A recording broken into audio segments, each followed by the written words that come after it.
Hello everyone, my name is BONIFE, and today I want to share it with you my very first medical gadgets invention.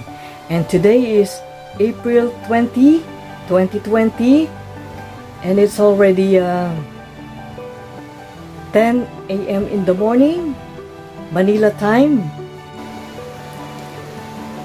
As a singer-songwriter, I created my own songs and I invented my own hot sauce.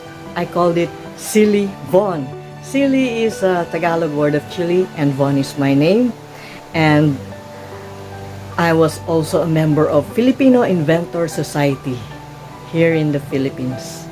The Von Hot&Cold compressor with built-in 10,000 mAh rechargeable battery with a USB port with battery level, switch hot or cold with a level, and it's also packaged with belt, with pouch. I have also drops. You can choose between calamansi or ginger or with mint. It depends on you how you can mix it with the water. I want to dedicate this project to all the doctors, nurses, hospital staff, policemen, military men.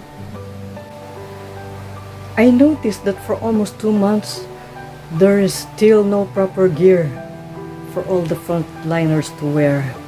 And the death toll is still doubling every day. To all the richest people in the world, please back me up.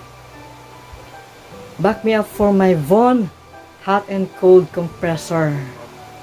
And I want to thank you all. Especially to our Almighty God.